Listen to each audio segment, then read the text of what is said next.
हाँ जी, नमस्कार। स्वागत है मैपिंग क्लास में। आज की क्लास में हम पढ़ने जा रहे हैं एशिया की प्रमुख नदियों के बारे में। और इससे लास्ट क्लास के अंदर हमने एशिया की देश और राजधानियों के बारे में कंप्लीट कर लिया था, और इसके साथ साथ हमने एशिया के आउटलाइन। तो यहां तक की चीजें पढ़ने के बाद आज हम स्टार्ट करेंगे एशिया की नदियां, और इसके बाद आपका बचता है एशिया के प्रमुख पर्वत और पठार, और उसके बाद मैदान। इसके अलावा एशिया के अंदर अगर हम देखें तो कुछ द्वीपीय जो देश है या पेनिनसुलर कंट्री है, उनके बारे में हम थोड़ा सा पढ़ेंगे। तो अभी आज की क्लास में केवल हम नदियों के बारे में चर्चा करेंगे। तो पहली चीज आती है कि नदियों से क्वेश्चन किस प्रकार से पूछा जाता है। तो रिवर में हमें क्या क्या चीजों को ध्यान में रखना है। तो पहली चीज ये ध्यान में रखना है कि नदी की लोकेशन क्या है। तो नदी की स्थिति आपको याद होनी चाहिए। स्थिति का मतलब कि वो किस देश से संबंधित है। दूसरा, हमें ये याद रखना है कि इस नदी का ओरिजिन कहां से हुआ है, अगर इंपोर्टेंट है तो याद रखेंगे। तीसरा, इस नदी का माउथ कहां पर है, मोहाना, ये काफी ज्यादा इंपॉर्टेंट पार्ट होता है। इसके अलावा उस नदी से जुड़ा हुआ कोई विशेष पार्ट है तो उसके बारे में हम याद रखते हैं।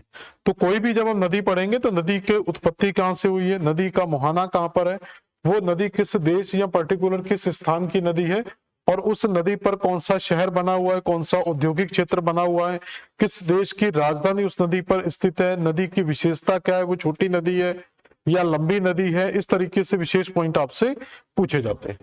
तो सबसे पहले यहां पर हम स्टार्ट करते हैं रशिया की प्रमुख नदियां। नदियों के लिए सबसे महत्वपूर्ण चीज होती है कि हमें यह क्लियर होना चाहिए कि टोपोग्राफी किस प्रकार की। टोपोग्राफी का मतलब स्थलाकृति का ढाल किस तरफ है। अगर हम ढाल की बात करें तो पूरे रशिया के अंदर उत्तरी भाग का जो ढाल है वो उत्तर की ओर मिलता है। अगर रशिया में जितनी भी नदियां आएंगी तो इन नदियों का पूरा जो ढाल है वो उत्तर की ओर मिलता है। और इन सारी नदियों का ढाल अगर उत्तर की ओर है तो उत्तर में एक हमने ओशियन पढ़ा था, आर्कटिक ओशियन। तो इसका मतलब हमें क्लियर हो गया कि जितनी भी नदियां हैं उन सभी नदियों का जो मुहाना होगा वो कहां पर रहेगा, आर्कटिक ओशियन में। अगर आपको आउटलाइन बहुत अच्छे से क्लियर है, लास्ट क्लास में मैंने आउटलाइन कराया था जिसके अंदर सारे महासागर पढ़ाए थे, सारे सागरों के बारे में हमने पढ़ा था, सारी खाड़ियां, सारे जलाशय, हमने जो भी आसपास की चीजें थी सब कंप्लीट किया था। वो चीजें अगर आपको आती है तो कभी भी मुहाना आपको रटने की जरूरत नहीं पड़ती है।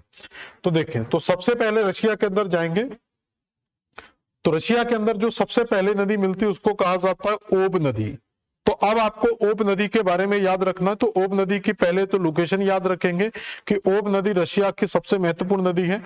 ठीक है, उद्गम यहाँ पर ज्यादा महत्वपूर्ण नहीं है। इसका निकास कहां पर होता है, आर्कटिक महासागर में होता है। ओब नदी के आगे, और क्रम याद रखना कि अगर हम पश्चिम से स्टार्ट करते हैं तो सबसे पहले ओब नदी मिलती है। ओब नदी के बाद येंसी नदी मिलेगी। येंसी नदी का मुहाना भी कहां पर है, आपका आर्कटिक महासागर में। यहां पर रशिया के अंदर एक महत्वपूर्ण झील मिलती है जिसको कहा जाता है बेकाल झील, जिसके बारे में हम झीलों के अंदर चर्चा करेंगे। इसी बेकाल झील से एक नदी निकलकर जाती है अंगारा। अब अंगारा याद रखेंगे कि येंसी की एक ट्रिब्यूटरी रिवर है। तो येंसी की सहायक नदी का नाम क्या है, तो येंसी की ट्रिब्यूटरी का नाम क्या है, अंगारा। तो येंसी नदी डायरेक्ट महासागर में जाती है और अंगारा नदी येंसी नदी से जाकर मिल जाती है। और अंगारा नदी का उद्गम यहां पर महत्वपूर्ण है क्योंकि एक बड़ी झील से उद्गम होता है जिसका नाम है लेक बेकाल। इसके बाद इसी अंगारा झील से, बेकाल झील से एक नदी निकलकर जाती है जिसको कहा जाता है लीना नदी। लीना नदी के बाद आपको एक नदी मिलेगी जिसको कहा जाता है कोलियामा नदी। तो रशिया के अंदर अगर आप पश्चिम से पूर्व दिशा में जाते हैं तो ये चार नदियां आपको यहां पर याद रखनी है। सबसे पहले याद रखेंगे ओब नदी, ओब नदी के बाद येंसी नदी, येंसी के बाद येंसी की सहायक नदी अंगारा, अंगारा के बाद लीना नदी, और लीना नदी के बाद कोलियामा नदी। इन सारी ही नदियों का जो स्थिति है वो रशिया के अंदर मिलती है। उन सभी का जो मुहाना है वो आर्कटिक महासागर में मिलता है। बेकाल झील को स्पेशली याद रखेंगे। बेकाल झील से येंसी की सहायक नदी अंगारा और लीना नदी का उद्गम होता है। केवल बेकाल झील याद रखना है। इसके अलावा एक दो चीजें आपको और याद रखनी है क्योंकि ये पूरे का पूरा माउंटेन्स रीजन है। तो अगर हम पश्चिम से पूर्व की ओर जाते हैं तो पश्चिम से पूर्व की ओर जाएंगे तो यहां पर हमें कुछ, एक नदी यहां पर और इसकी बाद में चर्चा करते हैं। यहां पर जाएंगे तो एक मैदान आपको मिलेगा जिसको कहा जाता है वेस्टर्न साइबेरियन प्लेन। तो आपसे कई बार पूछा जाता है कि पश्चिमी साइबेरिया का मैदान किन नदियों के बीच में स्थित है, तो आंसर क्या होगा, ओब नदी और येंसी नदी के बीच में क्या है, पश्चिमी साइबेरिया का मैदान स्थित है। पश्चिमी साइबेरिया के मैदान के बाद जाते हैं तो मिलता है सेंट्रल साइबेरियन प्लेटू। तो सेंट्रल साइबेरियन प्लेटू किसके बीच में है, तो हमारा आंसर होगा ये मेन येंसी नदी, याद रखना। तो ये येंसी नदी और लीना नदी के बीच में है। कई बार क्वेश्चन ये आ जाता है कि साइबेरिया के प्लेटू को वेस्टर्न साइबेरिया के मैदान से कौन अलग करता, तो उसके बीच में आती है हमारी येंसी नदी। तो साइबेरियन प्लेटू को वेस्टर्न साइबेरियन प्लेन को सेंट्रल साइबेरियन प्लेटू से कौन अलग करता है, तो बीच में आती है येंसी नदी। तो आपको केवल एटलस के साथ पोजीशन याद रखनी है।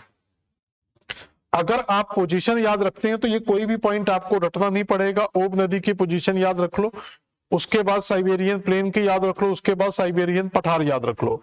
दोनों के बीच में कौन सी नदी है, येंसी नदी। और साइबेरियन पठार के इधर जाएंगे तो लीना नदी मिलती है, और लीना नदी को क्रॉस करके जाएंगे तो यहाँ पर एक माउंटेन रेंज मिलती है जिसको कहते हैं वर्खोयांक। तो वर्खोयांक जो पर्वत मिलता है ये किसके बीच में है, तो ये कोलियामा नदी और लीना नदी के बीच में स्थित है। हम ये भी कह सकते हैं कि वर्खोयांक पर्वत को साइबेरियन के पठार से कौन अलग करता है, तो हमारा आंसर होगा लीना नदी। तो इस तरीके से आपको नदी भी याद रखना है, नदी के साथ साथ कौन से पर्वतीय क्षेत्र जुड़े हुए हैं, कौन से पठारी क्षेत्र जुड़े हुए हैं। और एक चीज हमें क्लियर होगी कि पश्चिम में मैदान है, मध्य में पठार है और पूरब में पर्वत है। तो इसका मतलब कि अगर हम पश्चिम से पूरब की ओर जाते हैं तो जो ऊंचाई है वो बढ़ती चली जाएगी। तो ज्योग्राफिकल कंडीशन में आपको टोपोग्राफी बहुत अच्छे से क्लियर हो जाना चाहिए कि पश्चिम से पूरब की ओर जाते हुए रशिया में ऊंचाई बढ़ती है और इसका ढाल पूरे का पूरा किधर है, उत्तर की ओर मिलता है। आमूर नदी के बारे में थोड़ा सा याद रख सकते हैं। आमूर नदी रशिया और चाइना के बॉर्डर पर मिलती है। तो आमूर नदी की स्थिति याद रखेंगे कि यह नदी कहां पर स्थित है, रूस और चीन के बॉर्डर पर स्थित है। और इसका जो मुहाना है वो पैसिफिक ओशियन की साइड आपको मिलता है, क्योंकि जो नदी पूरब में जाएगी वो कहां पर गिरेगी, प्रशांत महासागर में जाकर गिर जाएगी। ठीक है, तो इस तरीके से ये नदियां होगी रशिया की। तो ये रशिया की कुछ नदियां याद रखेंगे। रशिया के नीचे जाते हैं तो हमें मिलता है चाइना। अब हम पढ़ेंगे कुछ चाइना की नदियों के बारे में। तो चीन के अंदर, तो चीन की अगर टोपोग्राफी की बात करें, मैं जब माउंटेन्स पढ़ा दूंगा पूरी टोपोग्राफी क्लियर हो जाएगी। चीन का ये वाला जो एरिया है, मतलब ये कह सकते हैं कि चीन का जितना भी पश्चिमी एरिया है ये पूरे का पूरा माउंटेन्स और प्लेटू रीजन है। और चीन का ये जो पूर्वी क्षेत्र आपको मिलता है ये पूरे का पूरा मैदानी क्षेत्र है, यहाँ पर सबसे ज्यादा नदियां मिलती हैं। तो चीन के अंदर 3 प्रमुख नदियां हमें देखने को मिलती है, और चीन के इसी पठारी क्षेत्र के अंदर से, तो इसी यहाँ ये कह सकते हैं कि ये जो तिब्बत वाला बेल्ट है, तो इसी तिब्बत रीजन से एक नदी निकल कर जाती है जिसको कहा जाता है ह्वांगहे नदी। ह्वांगहे नदी की अगर हम बात करें तो ओरिजिन आप तिब्बत का पठार याद रख सकते हैं। पश्चिम से पूर्व की ओर प्रवाहित होते हुए जाती है, पूर्वी क्षेत्र में मैदानी क्षेत्रों से प्रवाहित होगी।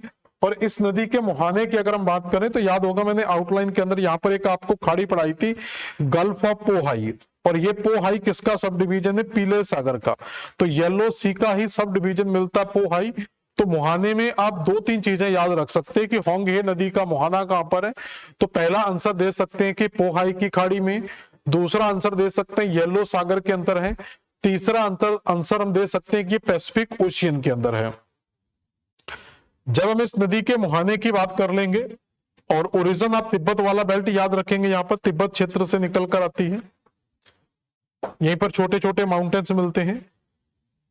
इसके बाद इस नदी पर कुछ शहर स्थित हैं, उन शहरों के बारे में आपको याद रखना। ह्वांगहे नदी पर कौन कौन सी सिटी अवस्थित है, तो लोकेशन क्लियर हो गई। चाइना के पूर्वी क्षेत्र के अंदर मिलती है, चाइना के नॉर्थ वाले रीजन में मिलती है, ओरिजिन तिब्बत वाले क्षेत्र से होता है, और मुहाना कहां पर है इसका, पीले सागर के अंदर है या पोहाई की खाड़ी में। इस नदी के मुहाने के पास में ही एक बंदरगाह बना हुआ है जिसको कहते हैं तियानजिन बंदरगाह। तो तियानजिन बंदरगाह चीन का एक महत्वपूर्ण बंदरगाह है जो कहां पर स्थित है, ह्वांगहे नदी के मुहाने के पास में स्थित है। इसी तियानजिन बंदरगाह से थोड़ा उत्तर में अगर आप जाएंगे, एटलस में देखो तियानजिन, पॉलिटिकल मैप में देखना है तो पॉलिटिकल मैप में अगर आप देखोगे तो तियानजिन बंदरगाह के उत्तर में ही चीन की राजधानी हमें मिल जाती है बीजिंग। तो चीन की राजधानी बीजिंग की लोकेशन इसी नदी के उत्तर में आपको दिखाई देती है। तो ये 2 पॉइंट हो गए। इसी नदी पर मुहाना याद रखेंगे। तो मुहाने के पास में कौन सा बंदरगाह है, हम कहेंगे तियानजिन बंदरगाह। चीन की राजधानी बीजिंग किस नदी के पास में स्थित है, हम कहेंगे ह्वांगहे नदी के पास में स्थित है। इसके अलावा इसी नदी के अंदर एक बेल्ट मिलता है जिसको कहते हैं शांगसी। ये कोई जिले का या किसी क्षेत्र का नाम नहीं, ये पूरे का पूरा एक रीजन है जो कोल बेल्ट के लिए फेमस है। इसको क्या कहा जाता है? कोल बेल्ट। तो ये पूरे का पूरा जो शांगसी क्षेत्र, ये कोयले का एक बहुत बड़ा क्षेत्र है। तो होंगहे नदी हमारी कोल माइनिंग के लिए भी एक महत्वपूर्ण क्षेत्र है। शांगसी प्रांत में यहाँ पर कोयले का सबसे ज्यादा खनन किया जाता है। तो इतनी बात आप याद रखेंगे किसके बारे में? होंगहे नदी के बारे में। इसके बाद इस नदी की अगर विशेषता की बात की जाए तो इसकी अगर पहली विशेषता की बात की जाए तो इसको येलो रिवर के नाम से जाना जाता है। येलो रिवर क्यों कहा जाता है इस नदी को? क्योंकि मंगोलिया वाला बेल्ट इसके पास में ही पड़ता है। तो मंगोलिया से इसकी जो कुछ सहायक नदियां हैं, उन नदियों के द्वारा इस नदी के अंदर मंगोलिया डेजर्ट से जो गोबी का डेजर्ट यहां पर हमें मिलता है, तो गोबी डेजर्ट यहां पर इसी के क्षेत्र में ही पड़ता है। तो गोबी डेजर्ट से बहुत सारा सिल्ट इसके अंदर बहता है, या ये कह सकते हैं कि बहुत सारी रेत इस नदी के अंदर बहती है। तो रेत बहने के कारण इस नदी के अंदर रेत की मात्रा ज्यादा हो जाती है, जिस कारण से इस नदी का कलर हमें येलो कलर या पीले कलर में दिखाई देता है। इसलिए इस नदी को हम येलो रिवर के नाम से भी जानते हैं।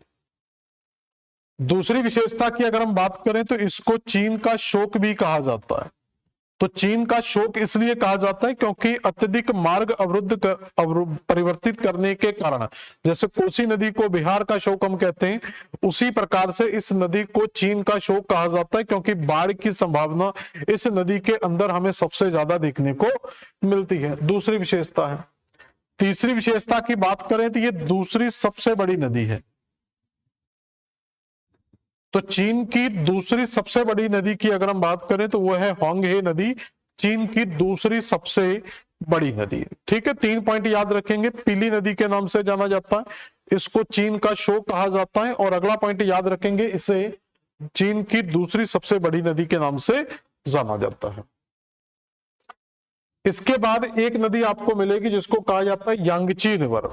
यांगची रिवर का उद्गम भी इसी पश्चिमी पठारी क्षेत्रों से होता है, और पश्चिमी पठारी या पर्वतीय क्षेत्रों से होते हुए ये नदी पूरब की ओर बहती है, और पूरब से बहते हुए ये पूर्वी चीन सागर में इसका मुहाना होता है। तो ये क्रम भी याद रखना है। तो उत्तर में सबसे पहले मिलती है हमें होंगहे नदी, होंगहे नदी के नीचे जाते हैं तो मिलती है यांगची नदी। यांगची नदी की अगर विशेषता की बात करें तो ये चीन की सबसे लंबी नदी है।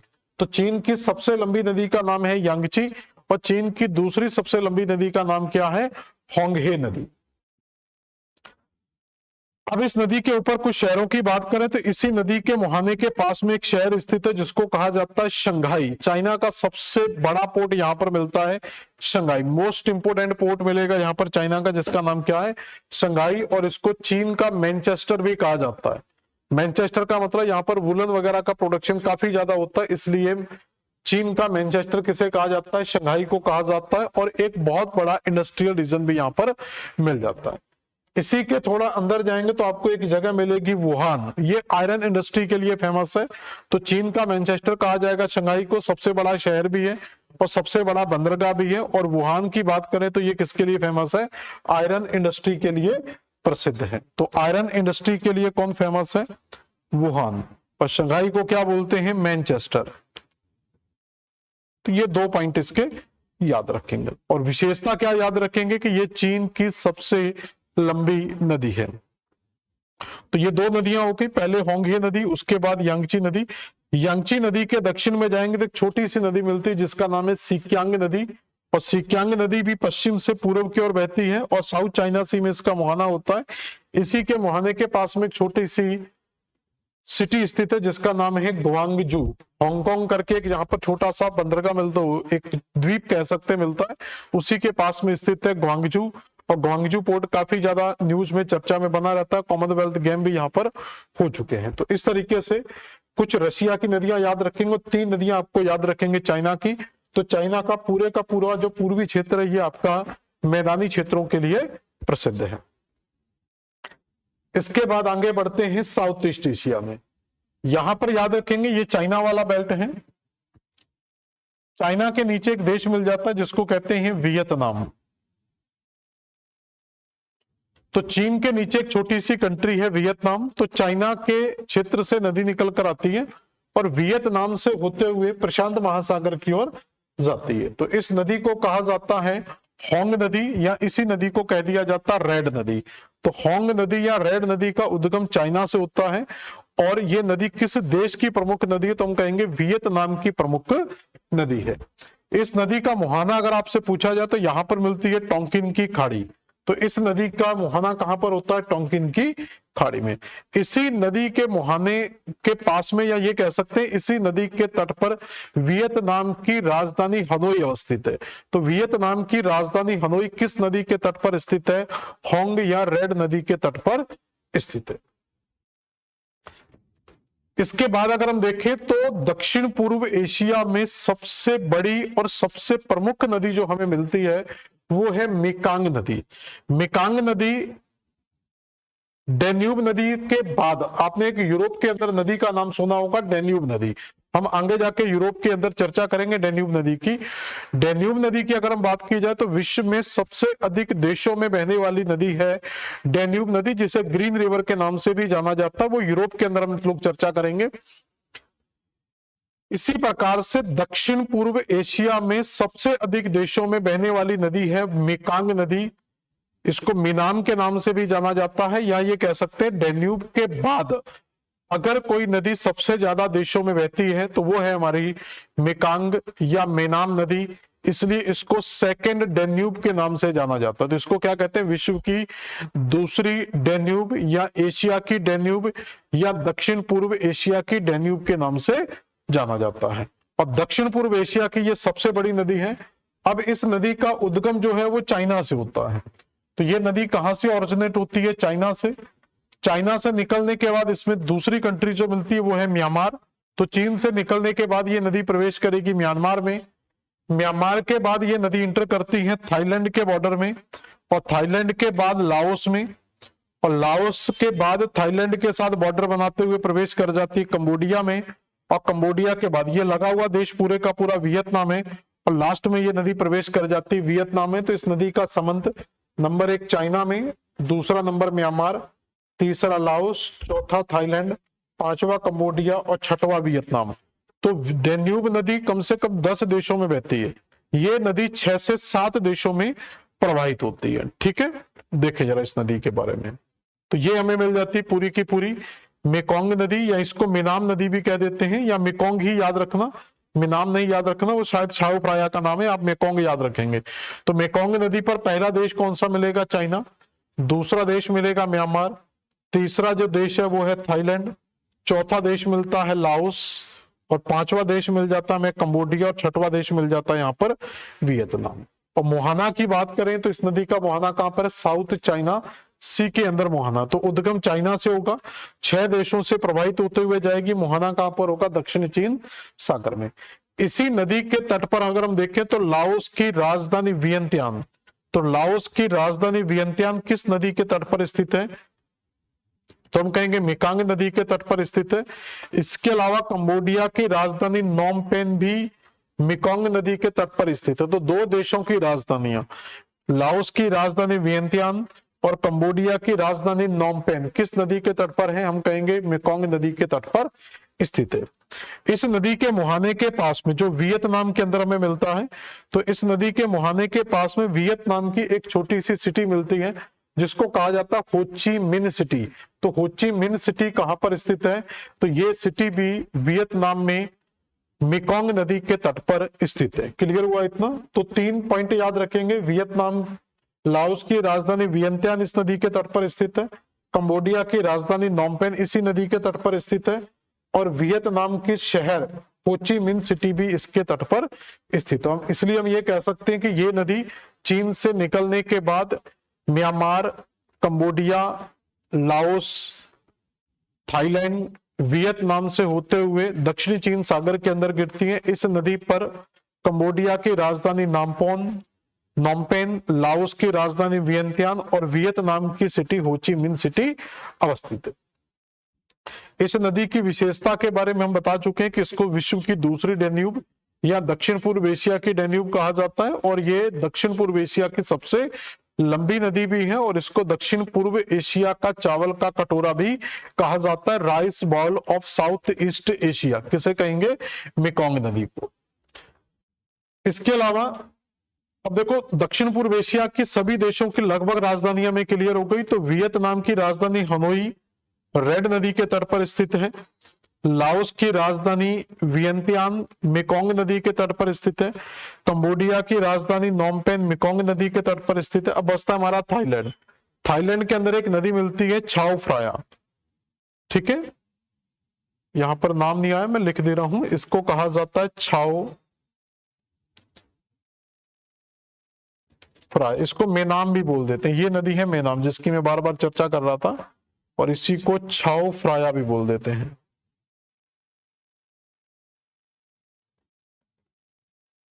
तो छाओ फ्राया या मेनाम नदी ये थाईलैंड की सबसे महत्वपूर्ण नदी है, जो नीचे की ओर थाईलैंड की खाड़ी में जाती है, और इसी नदी पर थाईलैंड की राजधानी बैंकॉक अवस्थित है। तो थाईलैंड की राजधानी बैंकॉक किस नदी पर स्थित है? छाओ फ्राया नदी पर स्थित है। तो इस तरीके से हमारी दक्षिण पूर्व एशिया की प्रमुख नदियां कंप्लीट होती हैं। इसके बाद हम म्यांमार का दौरा करते हैं। तो म्यांमार के अंदर दो सबसे महत्वपूर्ण नदियां मिलती, पहली नदी का नाम है साल्वी नदी और दूसरी मिलती है हमें इरावदी नदी। तो सबसे पहले साल्वी नदी की बात करेंगे। तो इस नदी का ओरिजिन भी चाइना से होता है। चाइना से निकलने के बाद ये म्यांमार में प्रवेश करती है, थोड़ा सा थाईलैंड के साथ बॉर्डर बनाएगी, और उसके बाद नीचे म्यांमार के अंदर आपका जो अंडमान सागर है, या ये कह सकते हैं जो दक्षिणी चीन का हिस्सा है, अंडमान सागर आप याद रख लेना, बंगाल की खाड़ी की तरफ आ जाएंगे तो अंडमान सागर में इसका मुहाना है। इसी साल्वी नदी के पास में एक नदी मिलती है इरावदी। तो इरावदी का मुहाना भी कहां पर है? अंडमान सागर के अंदर मिलता है। तो म्यांमार के अंदर केवल आपको दो नदियां याद रखनी है, साल्वी नदी और इरावदी नदी। दोनों ही नदियां चाइना से निकल कर आती हैं, म्यांमार से बहते हुए अंडमान सागर में ये दोनों नदियां गिर जाती हैं। इन दोनों नदियों की एक एक विशेषता आपको याद रखना है। साल्वी नदी की बात करें तो इसको इस म्यांमार की सबसे लंबी नदी कहा जाता है, और इरावदी की बात करें तो इसको राइस बाउल कहा जाता है। तो म्यांमार का चावल का कटोरा किसे कहा जाता है? इरावदी नदी को। और म्यांमार की सबसे लंबी नदी अगर आपसे पूछा जाए तो कौन सी नदी होती है? साल्वी नदी। इसी में इरावदी नदी पर ही आपका मांडले स्थित है। मांडले के बारे में सुना होगा, मांडले झील के बारे में, और इसी के मुहाने के पास में यंगोन भी स्थित है। तो यंगोन इसी इरावदी नदी के तट पर स्थित है, मांडले भी इसी नदी के तट पर स्थित है। यहां तक क्लियर हुआ? तो ये दो म्यांमार की प्रमुख नदियां हैं। इसके बाद यहां पर याद रखना थोड़ा सा कि म्यांमार के बाद अगर हम यहां पर एंटर करते हैं तो बांग्लादेश के अंदर यहां पर हमें नॉर्थ ईस्ट रीजन से आती हुई एक नदी मिल जाती है, जिसको कह देते हैं ब्रह्मपुत्र नदी। तो ब्रह्मपुत्र नदी के बारे में यहां पर अभी हम डिस्कस नहीं करेंगे। इस ब्रह्मपुत्र नदी को भारत के भूगोल के अंदर ही हमें पढ़ना होता है।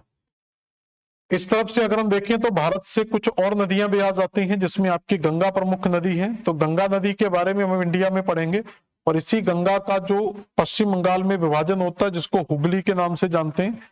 तो इन नदियों के बारे में यहां पर आपको दामोदर नदी मिल जाएगी। तो इन सारी नदियों की चर्चा हम यहां पर नहीं करेंगे, तो ये सारी नदियों की चर्चा हम भारत के भूगोल के अंदर करेंगे, ठीक है। इस तरीके से डायरेक्ट हम वेस्ट एशिया के अंदर जाते हैं। तो भारत के अंदर सिंधु नदी तंत्र को तक हम नदियां पूरी कंप्लीट करते हैं भारत के भूगोल में। तो यहाँ पर पूरे का पूरा आपको पाकिस्तान वाले बेल्ट में इंडस रिवर का तंत्र मिल जाएगा। इसके अलावा यहाँ पर कोई खास नदियां हमें मिलती नहीं है। एक नदी आपको मिल जाती है इराक के अंदर। तो इराक के अंदर एक नदी मिलेगी आपको टिग्रिस, और एक नदी मिलेगी यूफ्रेट्स। ऐतिहासिक दृष्टि से इनको दजला फरात के नाम से भी पढ़ते हैं। अगर इतिहास में पढ़ेंगे दजला और फरात, तो इसी दजला फरात में जो इराक के अंदर मेसोपोटामिया सिविलाइजेशन हुआ था, तो उसके अंदर हमें दजला फरात नदियों का नाम मिलता है। और करंट में अगर आप एटलस में देखोगे तो टिग्रिस और यूफ्रेट्स नदियों का नाम मिलता है। तो ये दोनों नदियां इराक की महत्वपूर्ण नदियां हैं, और जिनका मुहाना, दोनों नदियां आपस में मिल जाती है, जिनका मुहाना फारस की खाड़ी के अंदर होता है। इराक की राजधानी बगदाद की अगर हम बात करें तो वो टिग्रिस नदी के तट पर स्थित है। तो इराक की राजधानी बगदाद किस नदी पर है?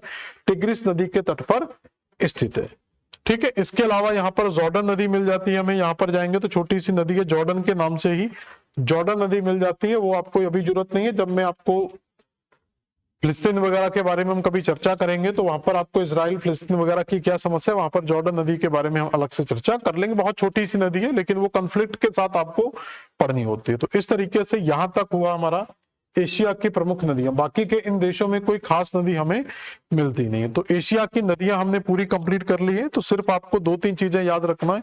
नदी का उद्गम कहां से हो रहा है, अगर इंपोर्टेंट है तो याद रखेंगे, नहीं तो जरूरत नहीं है। नदी की स्थिति हमें बहुत क्लियर याद होनी चाहिए, और नदी का मुहाना बहुत अच्छे से पता होना चाहिए। और इसके अलावा उस नदी पर कौन सा शहर बसा हुआ है, वो शहर किस चीज के लिए फेमस है।